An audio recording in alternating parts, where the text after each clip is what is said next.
On my birthday, my family gave me a special present. When I opened it, it was an eviction notice for my own house. I smiled as I returned the favor on their wedding day. I never expected my birthday to be the day my entire world came crashing down. I woke up feeling a mix of excitement and nostalgia. Another year older. Another chance to celebrate with the people I thought cared about me. My family had planned a small gathering, and despite our occasional ups and downs, I still believed in the bond we shared. I had spent years building a life in the house I called home, making memories within those walls, never imagining that those closest to me were secretly plotting to rip it all away. As I sat at the dining table surrounded by smiling faces, my mother slid a neatly wrapped box toward me. The wrapping paper shimmered under the dim lights, and for a brief moment I thought maybe, just maybe, this was going to be a good day. I tore through the packaging with eager hands, anticipation buzzing in my chest. But as I lifted the lid, my heart dropped. There inside the box was a crisp, neatly folded piece of paper. An eviction notice. I blinked, my mind struggling to process what I was seeing. My own family had decided that my birthday gift would be kicking me out of the very house I had spent years working for. The house I had paid for. The house they lived in rent-free. I scanned their faces, searching for some kind of explanation, some sign that this was a cruel joke. But they only looked at me with smug satisfaction, as if this was something I deserved. "Happy birthday," my father said, his voice devoid of warmth. I could barely hear the words that followed. Excuses about how they needed the house for someone else, how it was time for me to move on. Move on? From my own home? The sheer betrayal sent a cold wave through me. I felt my fingers tighten around the paper, but instead of screaming, instead of begging for an explanation, I smiled. A small knowing smile. Because in that moment I decided something. This wasn't over. I left without a word that night. I didn't argue, didn't fight them on their decision. But as I stepped out of the house for the last time, I promised myself that they would one day understand what it felt like to have everything ripped away. Months passed. Life moved on. I built something for myself, something even stronger than before.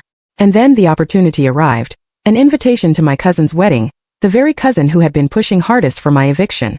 I RSVP'd with a simple "can't wait to celebrate." Because, just like they had given me a surprise on my birthday, I had a special gift for them on their big day. And I knew when they opened it, their smiles would disappear just as quickly as mine had. That I sat in my car outside the wedding hall, staring at the grand decorations draping the entrance. Strings of golden lights flickered against the evening sky, illuminating the lavish venue my family had probably spent a fortune on. Guests arrived in their finest clothes, laughter echoing as they greeted each other with warm embraces. It was the kind of celebration that should have been filled with joy, with love, with the kind of togetherness families were supposed to share. But as I watched them from a distance, I felt none of that warmth. Instead, a quiet storm brewed inside me, one that had been simmering since the night they handed me that eviction notice under the guise of a birthday gift. That moment had played on repeat in my mind for months, every detail seared into my memory. The smug expressions, the careless words, the way they had made it seem like I was disposable, like I had never mattered. And yet, here I was, invited as if nothing had happened. As if they expected me to sit at one of their neatly decorated tables, clap politely, and pretend that we were still a family. I took a deep breath and adjusted my tie. Tonight wasn't just about showing up. It was about making them understand. The invitation had arrived a month ago, tucked inside an elegant envelope with gold embossed lettering, my name scrawled on the front as though I were still part of their world. I had almost laughed when I saw it, the sheer audacity of it. But then an idea had formed. An idea so fitting, so poetic that I could hardly resist. They had taken everything from me without a second thought, treating my pain like an afterthought. So I decided to return the favor. Inside my pocket was a carefully folded document, a mirror image of the one they had given me. But this wasn't just any document. It was something far more personal, far more devastating. The weight of it pressed against my chest, a reminder of the moment I had waited so long for. I stepped out of the car, straightened my jacket, and walked toward the entrance. The moment I entered, I felt their eyes on me. Some whispered, some nudged each other, while others merely looked away, pretending not to notice. My mother, dressed in an elegant emerald gown, spotted me first. Her expression flickered between surprise and something else, something uneasy. "Well, look who finally decided to show up," she said, a tight smile on her lips. I returned the smile, keeping my tone light. Wouldn't miss it for the world. My cousin, the bride, turned when she heard my voice. Her face paled for a brief second before she forced a grin. "I'm glad you came," she said, but her words lacked sincerity. I nodded, my gaze steady. "Of course. Family sticks together, right?" Her smile faltered, but before she could respond, another voice cut in. "What are you doing here?" My father's voice was low, filled with the kind of warning I had long stopped fearing. He was standing by the bar, drink in hand, his suit slightly wrinkled as if he had been too busy entertaining to care about appearances. I tilted my head slightly, amused by the hostility. "I was invited. Didn't you see the RSVP?" His jaw tightened, but he didn't argue. Instead, he downed the rest of his drink and turned away, pretending I wasn't there. The reception went on around me, filled with forced conversations and fake pleasantries. I could see the tension in the way they moved, the way they avoided me, whispering behind my back but never daring to confront me directly. They thought I was here to ruin their night, to stir up drama. They had no idea just how right they were. I waited until the speeches began, until the room quieted, and all attention was on the glowing couple at the front.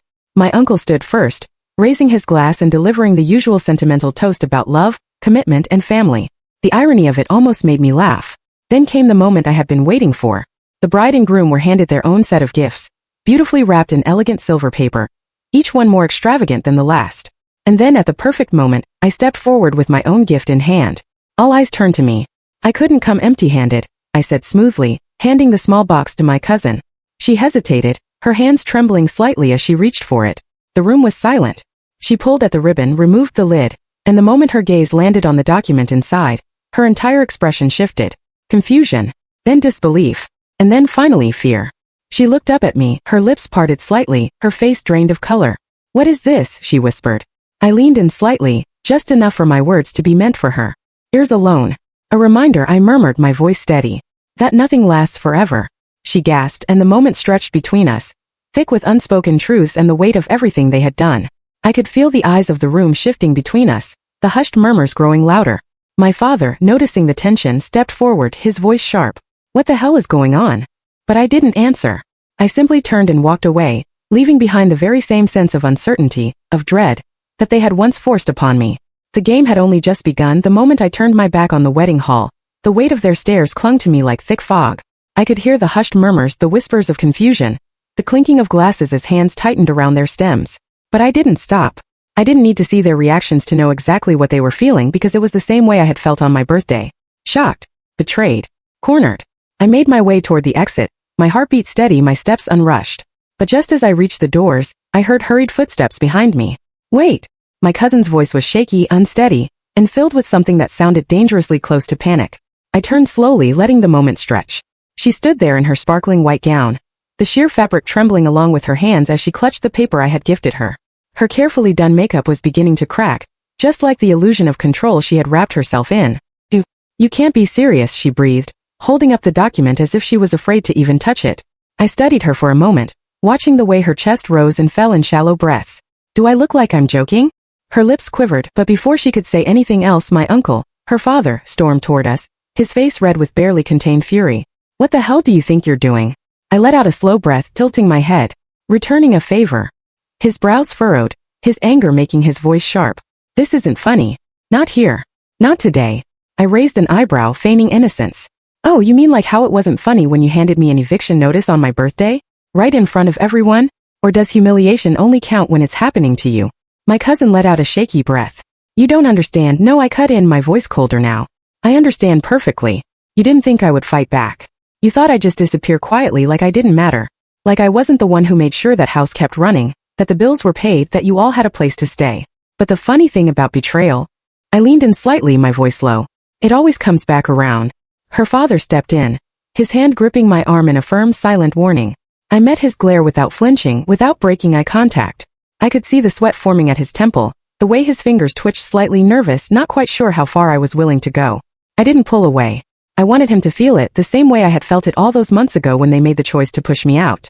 "This is ridiculous," he spat out, his voice barely above a whisper. "You don't have the power to do this." I smirked. "That's where you're wrong." Because I did. And they all knew it. I had spent months preparing, digging into the fine print, making sure every loophole was sealed. The house, the very house they had stolen from me, hadn't been as secure as they thought. They had taken advantage of me, but they had also been sloppy. Too confident, too greedy. They had underestimated me, and that was their first mistake. My cousin looked around, realizing that people were beginning to notice our exchange. Guests were turning, curious eyes flickering in our direction. Her voice dropped. "Please, let's talk about this somewhere else." I could see it now, the desperation creeping in, the panic settling beneath her carefully crafted expression. She wasn't worried about me. She was worried about the scene, about how this would look. I let the silence stretch between us before I finally gave a slow nod. "Lead the way." She let out a breath of relief, turning sharply and making her way toward one of the side hallways. I followed, my steps deliberate, my mind calm. My uncle trailed behind us, his fists clenched at his sides, his jaw set. As soon as we reached an empty room, My cousin shut the door behind us and whirled around. What do you want? I slid my hands into my pockets. Interesting question. What do I want? I tilted my head slightly. I wanted my home. But since you took that away from me, I had to settle for something else. Her father stepped forward, his patience snapping. You're trying to ruin her wedding. Is that what this is about? Revenge. I let out a small chuckle, shaking my head. You think this is about a wedding? This is about everything. It's about the fact that you all treated me like an afterthought. Like I was disposable. And now you want to play the victim. My cousin took a shaky breath. It wasn't personal. It was complicated. I let out a slow exhale, taking a step forward. No, it wasn't complicated. It was selfish. Her eyes shimmered under the soft glow of the room's dim lighting. I didn't want this. I studied her carefully. But you didn't stop it either. She had no response to that. Her father ran a hand down his face, exhaling sharply. Fine. You made your point. You got your little revenge. What do you want now? Money. The house back. I watched him amused. You think this is about money? He hesitated, his frustration barely concealed. Then what do you want? I let the silence linger, letting them feel it, letting them sit in their own discomfort. Then I leaned in just slightly. I want you to know, I said, my voice steady, what it feels like to lose something you thought was yours. My cousin's breath hitched. Her father's face hardened. The reality of what was happening finally settled into them. I took a step back, adjusting my sleeves, feeling lighter than I had in months. I'll let you enjoy the rest of your evening, I murmured, turning toward the door. But just know, this isn't the end. And as I walked away, I didn't need to look back to know that. For the first time, they finally understood. I walked out of that room feeling their fear trailing behind me, thick and suffocating like the perfume of the expensive floral arrangements lining the hall. The wedding was still in full swing, laughter and music echoing off the marble walls, but I knew their minds were no longer on the celebration. My presence had changed everything. I weaved through the guests, feeling the weight of their curious glances. Word had spread. It always did in gatherings like this. People sensed tension like sharks in the water, drawn to any hint of drama. I could see it in the way some whispered behind their glasses of champagne, the way others darted their eyes between me and my family, trying to piece together the puzzle. As I reached the main hall again, my mother appeared out of nowhere, her hand latching onto my wrist in a grip tighter than I expected. Her nails dug into my skin, her carefully composed face stretched with forced calm. We need to talk, she said, her voice low, but I could hear the urgency behind it. I gave her a slow, almost amused nod. Isn't it funny how no one wanted to talk before? She pulled me aside, away from the curious stares, into a dimly lit corridor just off the dance floor. The second we were alone, she let go, rubbing her temple as if I were the headache she never wanted to deal with. What are you doing? She asked, and for the first time in a long while, I caught something unexpected in her voice, worry. I crossed my arms, leaning slightly against the wall. Shouldn't you be asking that to the people who threw me out of my own house? She exhaled sharply, shaking her head. You don't understand. No, I understand perfectly, I cut in, my voice quieter but firmer. I understand that my own family betrayed me. I understand that on the one day I was supposed to feel loved, you handed me a notice telling me I had no place in my own home. She swallowed, looking away for a second. It wasn't my decision. I let out a humorless chuckle. But you didn't stop it either. She flinched. That one landed. But I wasn't done. Now you're scared, aren't you? I continued, watching her carefully. Scared because for the first time, I'm not the one losing something. Her lips parted slightly, but she didn't say anything. Who put you up to it? I asked, my voice quieter now. Who made the final call? She hesitated, her fingers twitching slightly, and I knew she was debating whether to tell me the truth. It doesn't matter, she finally whispered. I stepped closer, lowering my voice. It does to me. For a long moment she just stared at me, and then so faintly I almost missed it, she exhaled the name. My uncle. I shouldn't have been surprised. I had always known he was the one pulling the strings behind the scenes. He was the one who had always treated me like an outsider, the one who had pushed for my eviction, and now the one who was panicking the most about what I had done tonight. I took a step back, nodding slightly. Good to know. Her eyes widened, as if realizing she had just made a mistake. Please just let it go. I smiled. Like you all did with me? Her face crumpled just for a second, before she straightened again, masking her expression. But I had already seen it. I turned without another word, walking back toward the main hall, the music louder now, the celebration still continuing as if nothing had changed. But something had changed. I could feel it. And so could they. As I moved through the crowd, I spotted my uncle near the bar, laughing too loudly at something someone had said, as if pretending everything was fine would make it true. But he must have sensed me because the second his eyes landed on me, his smile faltered for just a fraction of a second. I kept my gaze locked on him, not looking away. He shifted uncomfortably, the ice in his glass clinking as he adjusted his grip. Then, in a move I had been waiting for, He placed the glass down and made his way toward the exit, slipping through a side door like a man who had something to hide. I followed. Outside, the air was cool, a soft breeze rustling through the trees lining the venue's garden. My uncle stood with his back to me, staring out over the city lights, his posture stiff. He knew I was there. He was just waiting. "You've made your point," he said finally, his voice controlled. "Now drop it." I stepped closer, standing beside him, watching the same view he was. "Is that how it works? You get to decide when it's over?" He let out a sharp breath, finally turning to face me, his expression tight with barely concealed irritation. "You're playing a dangerous game." I studied him for a moment, then smiled slightly. "No, I'm just playing by the same rules you set." He clenched his jaw, his hands curling into fists at his sides. "You think you've won something here?" I shrugged. "Not yet." A muscle in his jaw twitched. "What do you want?" It was the same question I had been asked all night, but this time I had my answer ready. I turned to him fully, meeting his gaze head-on. "I want you to feel what I felt," I said quietly. "And that means losing everything you think is yours." For the first time I saw something shift in his expression. A flicker of something he couldn't quite hide. Real fear. I smiled slow and knowing. Because now, he finally understood. And the best part? This wasn't even the climax. White at my uncle's stare locked onto mine, the tension between us thick enough to suffocate the night air. He didn't speak right away. I could see the thoughts running through his mind, the calculations, the weighing of consequences. He was trying to figure out just how much damage I could do, how far I was willing to go. Then, without warning, he let out a short, humorless laugh. "You think you've got me cornered?" His voice was low, almost amused, but I caught the slight tremor in it. "You don't know how this game works." I smirked. "No, I just know how you play it." He tilted his head slightly, studying me. "And what? You think you're going to take me down? Over a house?" I chuckled, shaking my head. This was never just about the house. For the first time, something in his expression shifted, uncertainty. He had expected me to come back for revenge, but he had underestimated me. He thought I had acted out of pure emotion. But what he didn't know was that I had spent months preparing for this moment. I wasn't just here to embarrass him at a wedding. I was here to unravel everything he had built. His fingers twitched slightly, his usual composed exterior cracking. "You should walk away," he said, voice quieter now. "You don't want to start something you can't finish." I smiled, slow and deliberate. "You already started it for me." Before he could respond, the door behind us creaked open. My cousin stepped outside, still clutching the document I had given her. Her expression was a mess of emotions, fear, anger, and something else, regret. "I need to talk to you," she said, her voice strained, but she wasn't looking at her father. She was looking at me. I raised an eyebrow. "I'm listening." She swallowed hard, glancing toward my uncle before lowering her voice. "There's something you don't know." I crossed my arms, waiting. She hesitated, then took a deep breath, as if forcing herself to say the words out loud. "The eviction notice. It wasn't just about kicking you out. It was covering something up." My smirk faded. My uncle stiffened. "That's enough," he snapped, but my cousin ignored him. She looked me straight in the eyes. "They forged your signature on the sale of the house." For the first time since this started, I felt the air shift. I blinked, my mind processing what she had just said. "What?" My cousin's hands tightened around the document. "They didn't just evict you. They sold the house behind your back.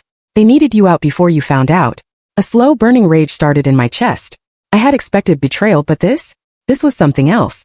I turned my gaze back to my uncle, who now stood rigid, his expression unreadable. "Is that true?" I asked, my voice eerily calm. He didn't deny it. Instead, he exhaled, rubbing his temple like I was the problem in this situation. "You don't have proof." A sharp, bitter laugh escaped me. "You just admitted it." He cursed under his breath, but before he could try to control the situation, my cousin reached into her purse and pulled out a folded stack of papers. "I found these in my dad's office." She extended them toward me.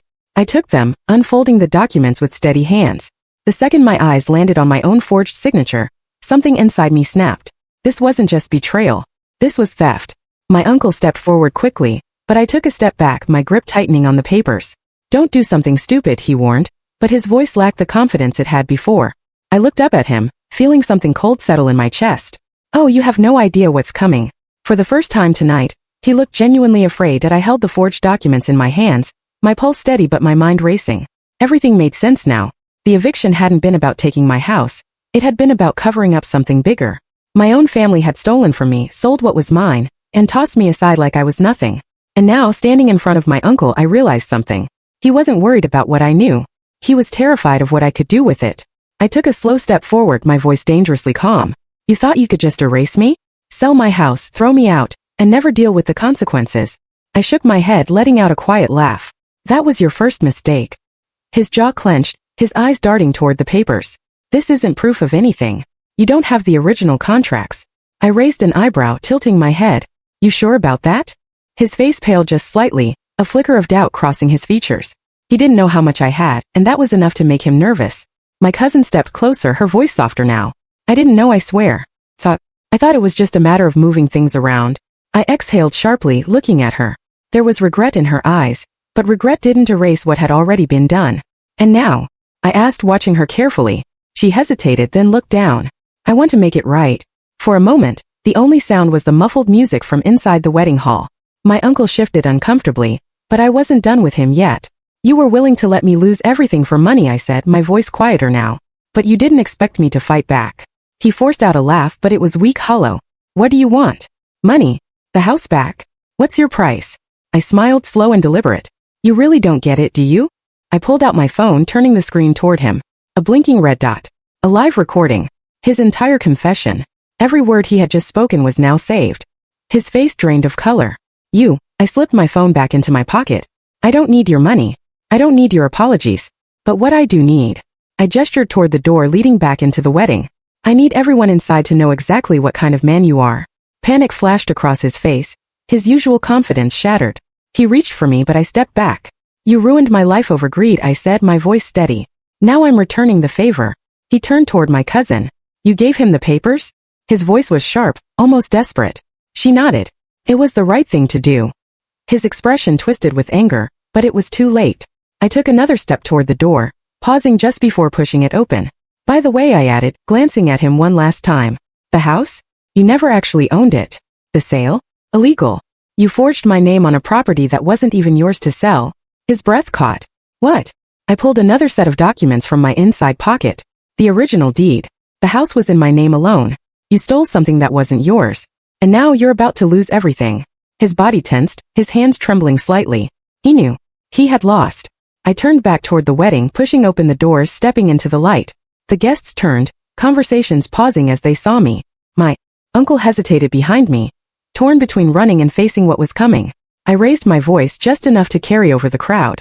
Ladies and gentlemen, I said, my tone light but firm.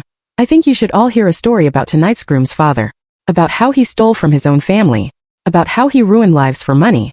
And about how, as of tonight, that little secret is no longer hidden. Gasps filled the air. My uncle's face drained of all color. The room shifted, eyes turning, whispers growing into a murmur. And as he stood there, frozen in place, his empire crumbling around him, I smiled.